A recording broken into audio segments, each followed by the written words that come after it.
Bom dia, boa tarde, boa noite. Estamos aqui fazendo um novo teste, né? Então, trouxe aqui a apostila e eu sempre falo para vocês darem uma lida e eu não sei se vocês leem ou não, porque eu só faço a complementação. Mas hoje eu vou tentar algo diferente. Eu vou ler a apostila junto com vocês e ir fazendo os comentários. Então, vamos lá. Arte contemporânea. Toda vez que eu falo de arte contemporânea, né, é bom já lembrar que é o período da arte que nós estamos vivendo agora.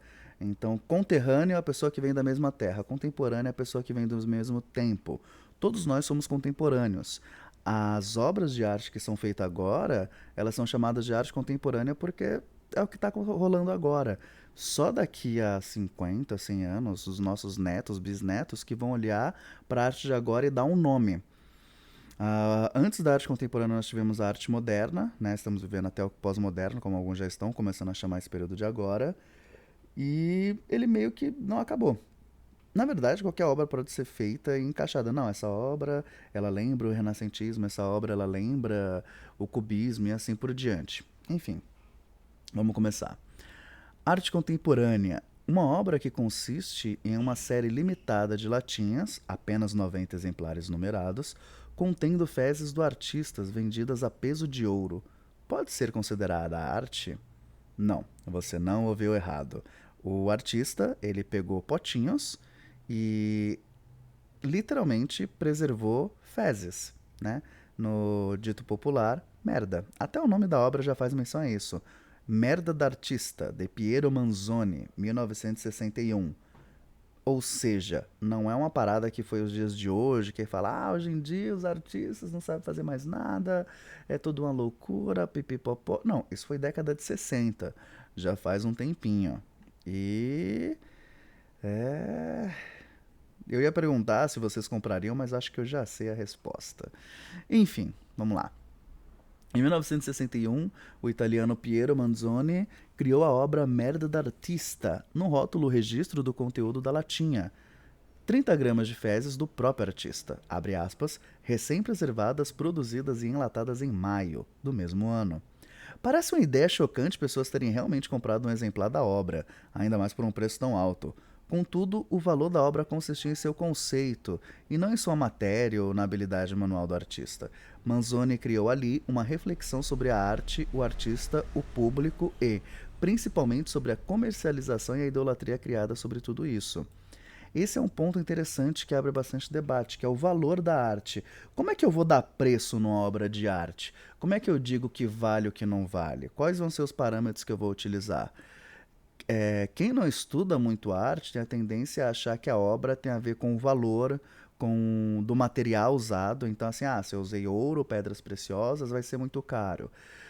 Ou então pela técnica, né? O cara faz uma pintura, quanto mais próximo ele chegou de uma fotografia, então mais caro deve ser. Ou então do tamanho. Nossa, você vai cobrar tudo isso por um quadro de 10 centímetros quadrados? Como assim? Uma escultura de 30 centímetros, uma régua? Não é assim bem que funciona. Ok? Tem os especialistas de arte, tem um monte de motivação. Apesar que nesse caso específico, o artista ele quis brincar justamente com esse mercado de arte, né? E tem motivo. Vamos continuar. Afinal, com a influência dos Estados Unidos nos países europeus e de outros países também, e a propagação da ideia de que quanto mais se pudesse comprar, melhor a vida seria, até mesmo a arte e os artistas se tornaram mercadorias. Foi satirizada a ideia de se venderem relíquias, né, entre aspas, do corpo do artista e também para dar prosseguimento à concepção de arte criada do Marcel Duchamp, no começo do século XX, de que a obra de arte é definida pelo artista, que Manzoni desenvolveu sua obra. É mais ou menos assim. Até hoje, ou seja, o cara fez isso na década de 60. Até hoje a gente segue muito com essa ideia de que quanto mais você conseguir comprar, mais feliz você vai ser. E talvez eu imagino até ele no bar conversando com os amigos e falando, mano, se vender merda, vocês compram. E ele foi lá e fez. E vendeu. Enfim, voltando. Ele encontrou uma maneira bastante efetiva de demonstrar a arte como um produto realizado pelo artista da maneira mais íntima e particular possível, vindo da digestão do que consumiu e que então foi materializada e entregue ao público como peça de colecionador. Talvez quem as comprou tenha estado no centro da ambiguidade de compactuar com o questionamento do artista e também de fazer parte da problemática exibida pela obra. Então, meio que assim, Você comprou, mas aí, você tá ajudando o que ele tá criticando ou você tá apoiando o que ele tá criticando? Fica meio ambíguo, né? É uma questão aí semântica que dá pra pensar bastante, dá pra chamar o pessoal de filosofia e brincar bastante. Continuando. Até hoje, aliás, as latinhas podem ser compradas de quem as comprou e por valores que se tornam progressivamente mais polêmicos do ponto de vista do senso comum. Atualmente, cada uma vale mais de US$ 200 mil. Não, você não ouviu errado. US$ 200 mil por um potinho com 90 gramas de merda do artista que fez isso em 1961. Pois é, o mundo da arte pode ser bem complexo. Essa obra já está consagrada como algo inovador e que acrescentou sentidos às novas concepções de arte que ocorreram no século XX. De qualquer forma, obras como as de Manzoni costumam sofrer rejeições em um primeiro momento. Então, assim, você tem a rejeição do público num primeiro momento, aí vem os especialistas e dizem que aquilo é genial, e aí vem a galera querendo comprar porque especialistas disseram que isso é genial. É quase um ciclo vicioso. Há um bom tempo a história se repete. A arte inovadora choca e é rejeitada pelo público. Décadas depois, ela se torna oficialmente consagrada e sua importância chega até mesmo ao público mais leigo. Você conhece outras histórias assim? Né? Leigo é quem tem pouca familiaridade com determinado assunto. Um exemplo que eu puxo de cabeça aqui é o próprio Van Gogh, que morreu pobre e hoje em dia suas obras estão em todos os cantos, né? É cult. Mesmo quem não entende de arte, mesmo quem não estuda arte, reconhece a Noite Estrelada do Van Gogh. Enfim, continuando. A arte moderna, até o meio do século XX, chocou muita gente. Atualmente tem muito do seu reconhecimento merecido. Chamamos genericamente de arte contemporânea a arte feita desse momento em diante. Ela não tem uma data de início, assim como a arte moderna não tem uma data de fim. Apenas sabemos que há muito para se conhecer e compreender após o momento dessa transição, pois só cresceram as possibilidades de se darem significados à arte. No mundo das ideias, o mundo das ideias foi o ponto inicial para esse momento. Isso é um detalhe muito importante para entender a arte contemporânea. Não é técnica, não é material, não é o artista, é a ideia. Sabe, o mundo das ideias. Que ideia você quer passar, que ideia você quer expressar, o que você quer criticar. É aí que vem o valor da arte nos dias de hoje, né? É a originalidade. Ah, meu primo de 5 anos podia ter feito. Tá, por que ele não fez então? Ah, mas isso até eu faço. Ok, por que você não fez então? Sabe? Porque você tá vacilando aí e não vai ganhar dinheiro então, já que é isso que você está criticando. Enfim. A expressão interior passou a ser mais valorizada que a forma ou a técnica da arte. É o que eu tinha explicado para vocês, né? No momento em que a única maneira de representar a vida era através da pintura, por exemplo, ou da escultura, quanto mais perto da realidade o pintor fosse, melhor ele era aclamado. A partir do momento que nasce a fotografia, meio que torna o artista inútil, porque, ai, você não fez perfeito. Tá, então tira uma foto. Acabou. Pra que eu vou me matar por anos e anos estudando pra fazer uma pintura perfeita, sendo que eu posso só tirar uma foto? Aliás, até a própria foto pode ser modificada com os filtros de Instagram, Photoshop e coisas do tipo. Então já cria outras dificuldades até.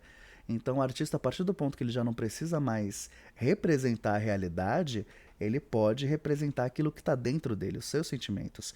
E é aí que começa as vanguardas artísticas do século XX, que nós já estudamos, né, no trimestre passado. Enfim.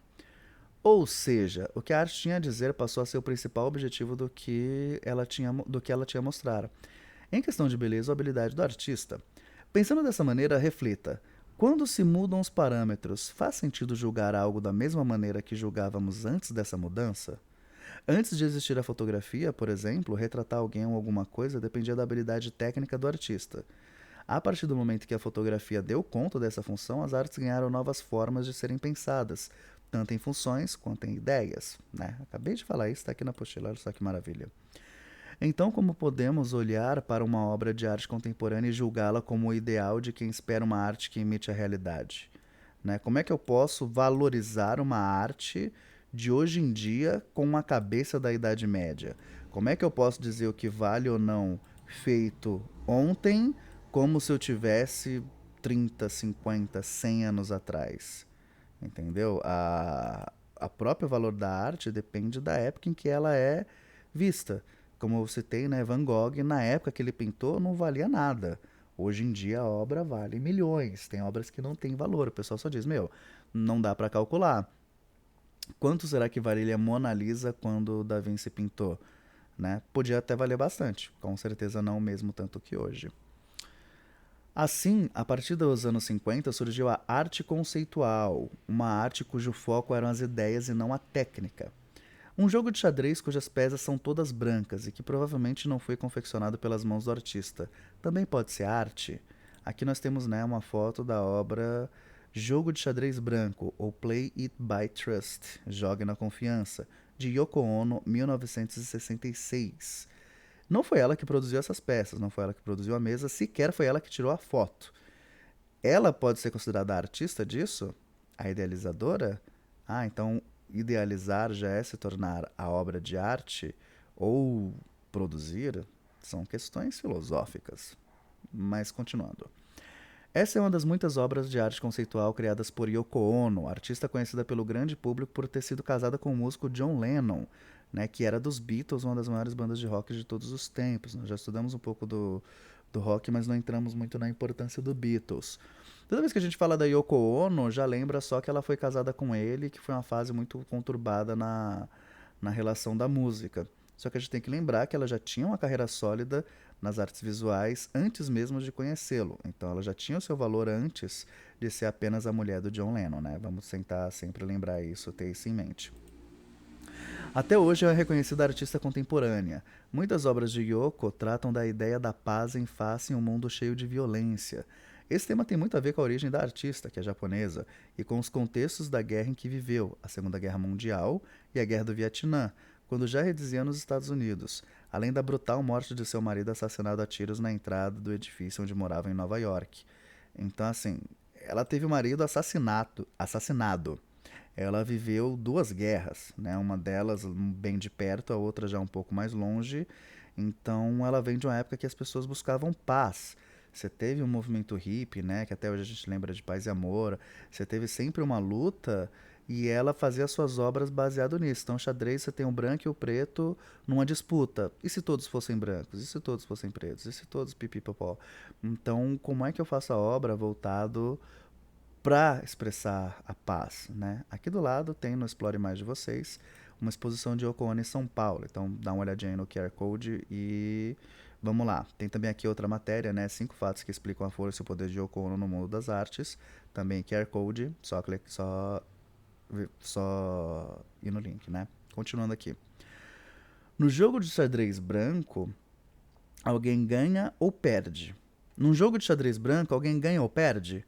Quando as peças se misturam em meio às movimentações escolhidas pelos jogadores a rivais ou inimigos, como a obra trata desse assunto da paz? Né? Compartilhe suas impressões, colega com professores. Daqui a gente vai conversar, né? Na nossa próxima aula ao vivo, vamos resgatar esse assunto. Aqui vamos continuar. Muitas das obras de Yoko Ono são interativas e convidam o público a pensar em suas relações individuais e com as pessoas, sob a ótica de tornar o mundo um lugar melhor. A obra Árvore dos Desejos, por exemplo, pede ao público que escreva seus desejos em papeizinhos brancos e os amarre delicadamente nos galhos das árvores disponibilizadas no espaço expositivo. Então você vai lá, tem as árvores, você faz o seu desejo. Ah, eu quero mais amor, mais paz, eu quero, sei lá, emagrecer, eu quero um carro novo. Não interessa, o que, que você quer, qual o seu desejo. Escreva no papel, coloque na árvore, né? Exponha, compartilhe com todos. Voltando aqui. As árvores ficam carregadas de desejos e ao final da temporada da exposição, a artista se encarrega de fazer com que todos os papeizinhos sejam levados para a Islândia para serem enterrados sobre a base da Imagine Peace Tower, Torre Imagine a Paz. Esse monumento consiste em uma torre de luz que o artista fez em homenagem a John Lennon. A obra reverencia a música Imagine, que o John Lennon canta em um mundo onde as pessoas vivem em harmonia e paz.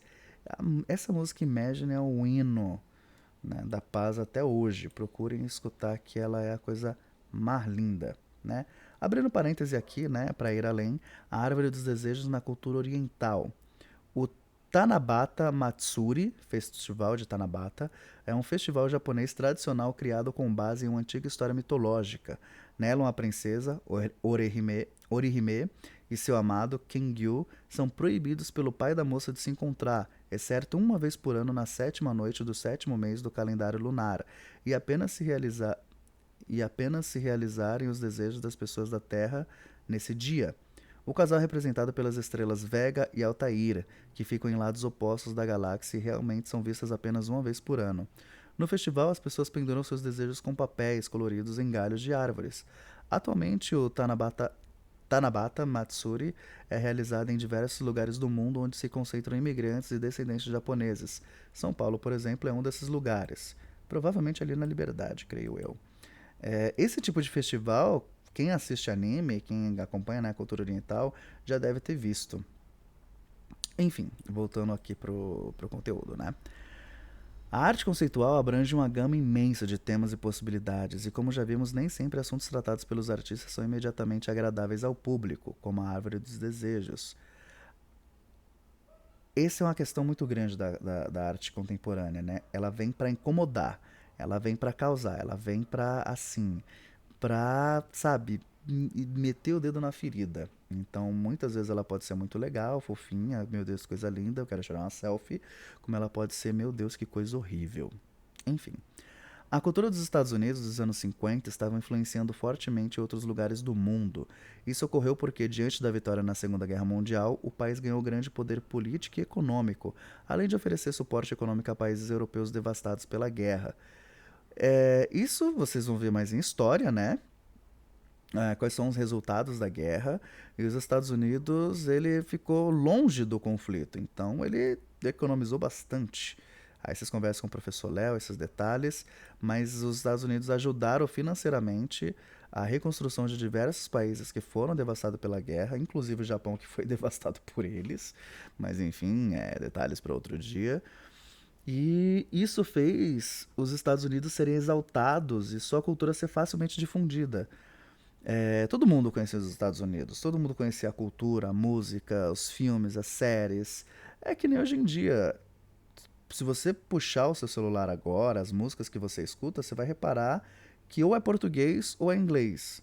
Né? Proporcionalmente, quantas músicas de outra língua você escuta? Vai ter uma ou outra perdida? Talvez. Às vezes nem isso. Tem gente que sequer escuta música que seja em português, só escuta música em inglês. É, é uma questão complicada. Continuando. Isso fez os Estados Unidos serem exaltados e sua cultura ser facilmente difundida. Nesse pacote de influências estavam, além do rock and roll, os filmes de Hollywood, o chamado American Way of Life, estilo de vida americano com forte base no consumismo. Né? Consumismo é comprar em demasia, normalmente produtos no quais não se necessita muito. Sabe aquele meme lá, shut up and take my money, né? Cala a boca e tome meu dinheiro. Você não precisa de tudo que você compra. Às vezes você quer comprar para quê? Só para ter? Só para enfeitar? Só para mostrar? American Way of Life, né, traduzindo o estilo de vida americana, ele foi uma ideia vendida, não vendida literalmente, né, alguém cobrando para poder ver, mas ele era um conceito muito falado pelos Estados Unidos. Então, assim, compre, tenha uma casa, tenha carro, nos Estados Unidos tudo é grande, aqui você pode ter tudo, o nosso sonho quanto mais eu compro, mais eu sou feliz. Enfim, na França, o movimento artístico surgiu como reação a isso, o Nouveau Realisme, ou Novo Realismo. As obras dos artistas desse movimento eram criadas com o intuito de criticar e problematizar a cultura do sonho estadunidense. Essa é uma coisa que é um caguete que a gente tem muito grande de chamar, não, a cultura americana. Não, América, América do Norte, América Central, América do Sul, incluindo nós. Se você quer falar dos Estados Unidos, então você fala estadunidense. Né? Aqui tem um conceito bem certinho. Às vezes eu ainda me confundo nisso, mas é sempre bom lembrar, ok? Muitas das obras eram feitas com base no acúmulo de elementos, exibindo o caos da vida abarrotada de objetos, posses excessivas e bens supérfluos. O artista francês Armand Pierre Fernandes, mais conhecido como Armand, foi um expoente dessa temática e do movimento em si. Ele fez obras acumulando toda sorte de objetos, tanto no início do novo realismo, em que juntou objetos em caixas em uma série formada acúmulos, quanto ao longo de sua carreira, afinal o consumismo nunca acabou. Utilizou até mesmo objetos de grande porte, como uma torre de carros empilhados com cimento de quase 20 metros de altura, em sua obra Long Term Parking, de 1982, Tem aqui a fotinha do lado, né? Parece aqueles coisas de cenário do Fortnite, que você chega com a marreta e enche um monte de metal. Mas enfim, é uma torre, como vocês podem ver, de concreto e aço. São carros empilhados. Nos filmes você pode ver que o pessoal explode muito o carro. Enfim. Long Term Parking de Arman 1982. Se você visse uma obra dessa ao vivo, né? O que você pensaria? Olharia, nossa, o que o artista quis dizer? O que isso causa em mim? Né? Como apreciar uma obra de arte? Vamos ter que separar uma aula depois só para falar disso. Enfim, continuando. Muito antes da origem do novo realismo, Armand criou uma exposição chocante. Encheu toda uma galeria de arte, a galeria francês Iris Clert, do chão até o teto, dos mais variados objetos e quinquilharias. Uma exposição em que não se conseguia entrar tamanho acúmulo proposto pela obra do artista, que ele nomeou de Le Plan, ou O Chio. A obra, seu nome, era uma referência ao artista moderno amigo de Armand, Yves Klein, que em 58 apresentou uma galeria completamente vazia para tratar da imaterialidade da arte, uma exposição que chamou Le Vide, ou Vazio, ou seja lá como se pronuncie, né? Vamos lembrar que, né, línguas estrangeiras não têm a obrigação de pronunciar corretamente. Além de Armand, diversos outros artistas trabalharam tendo por base objetos prontos e característicos do novo realismo, satirizando, por exemplo, a indústria com a criação de esculturas de mecanismos inúteis. Voltando aqui a esse vazio, teve aqui uma polêmica muito grande numa Bienal de Arte. Um andar inteiro, o pessoal simplesmente deixou vazio. E colocou isso, né? A arte é o vazio. Se vira aí. E é aí que, mais uma vez, entra todo mundo chocado, falando, meu Deus, não se faz mais arte que nem antigamente, o pessoal não sabe mais o que criar, é só inventar e não sei o que, pipipopó. Não, tem motivo, não é de graça, ok? Vamos lá. Além de Armand, diversos... essa aqui já falei. A artista francesa Nick de Saint-Pale... Fail? Fail, acho que não. Enfim, foi a única mulher do grupo. Sua obra criticava não apenas o consumo material, mas certos comportamentos, como a moralidade de instituições religiosas, a objetificação do corpo da mulher e os padrões de beleza. Isso é algo que está muito em alta hoje em dia, né? A problematização, a objetificação, e que bom que tem se debatido muito nisso. As charges, as tirinhas, obras, curtas-metragens, nós estamos vendo isso por todo canto. É uma questão atual. E ela já trouxe isso daquela época, né? Enfim. Fazia pinturas muito diferentes, enchia telas de elementos e objetos e por detrás escondia sacos de tinta e latas de tinta spray.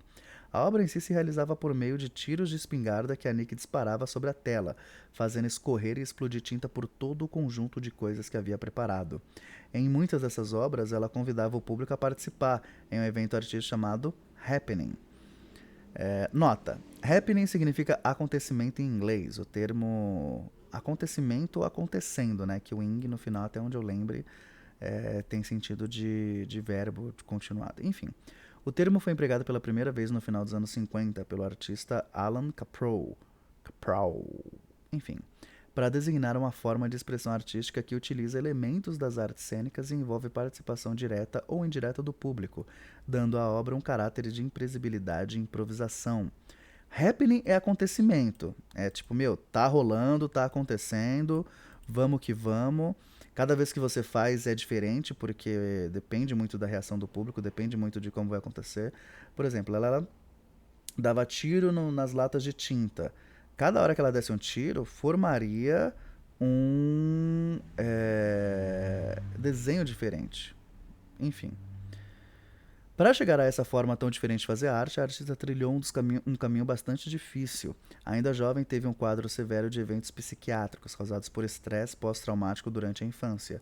Ao atirar em sua arte, gritou as denúncias represadas em seu coração, desafiando os padrões que mantinham homens em posições de poder e mulheres subordinadas. A arte ela pode ser muito violenta, ela pode ser muito incômoda. Aqui você tem a foto, né? Tiros de pingada sobre tela preparada por Nick de Saint-Pale. As ideias podem levar as artes e os artistas a lugares que nem imaginamos. A arte contemporânea mostra-nos que os limites para dizermos isso é arte mudam. E isso é muito bom. Pera, ficou estranho. Vamos ler de novo. As ideias podem levar as artes e os artistas a lugares que nem imaginamos. A arte contemporânea mostra-nos que os limites para dizermos isso é arte mudam. E isso é bom. Ah, então é o seguinte. Isso é arte? Se eu olhar para essa mulher atirando para um quadro para tintas, eu posso olhar e dizer isso é arte? Hoje isso é uma coisa, amanhã poderá ser outra. Ontem já era outra. A arte se transforma, a arte muda o tempo todo. Marina Abramovic, 1946, é uma artista sérvia considerada a madrinha da performance. Em 1965, foi estudar pintura na Academia de Belas Artes de Belgrado. Observou nesse período, porém, que a pintura não era suficiente para atender à sua expressividade, adotando então a performance como seu principal instrumento para disseminar seus sentimentos. Suas performances envolvem abordagens ligadas às questões de identidade de gênero, aos limites do corpo e às possibilidades da mente. Em 2010, fez uma performance ao vivo no MoMA, em Nova York, chamada The Artist is Present. A artista está presente. Durante 3 meses, Durante todos os dias e várias horas, Abramovic sentava sem silêncio em uma cadeira de frente para uma única cadeira vazia. De maneira espontânea, as pessoas sentavam nessa cadeira vazia e ficavam ali, olhando para ela o maior tempo que conseguissem. Foi então que a artista recebeu uma grande surpresa. Seu ex-marido, também artista, Ulay, sentou-se na cadeira vazia. Ela ficou muito emocionada com a presença dele, fazendo assim a performance ganhar uma enorme popularidade no mundo inteiro. Então aqui você tem a foto dela, né, sentada de frente. Então se você quisesse chegar e só sentar e olhar para ela, né, você estava de frente com uma artista presente. Ela teve uma outra performance que ela teve dentro de uma sala com vários objetos, inclusive uma arma carregada com uma bala. E, meu, você podia fazer o que quisesse com a artista. Ou tinha gente que fazia carinho, abraçava, tinha gente que machucou. Ela, no final, as pessoas fugiram. Teve um cara que chegou a apontar a arma para a cabeça dela. E aí ela vai mostrando de como as pessoas podem se tornar cruéis em pouco tempo. Foi uma performance muito chocante para a época e até para os dias de hoje. Né? Depois eu vou procurar para poder mostrar para vocês numa próxima aula, que aqui nós já estamos acabando, né? Já tem aqui os exercícios que eu passo para vocês depois. O happening e a performance, basicamente a diferença é que o happening é acontecimento. Ele é tipo flash mob, ele acontece na hora, ele alcança na hora. A performance, ela é ensaiada, ela pode ser reproduzida mais vezes. Ela tem um espaço, ela tem um lugar, ela tem um começo, meio e fim. Ela tem mais controle, por assim dizer. Enfim, é isso. Por hoje encerramos e até a próxima aula.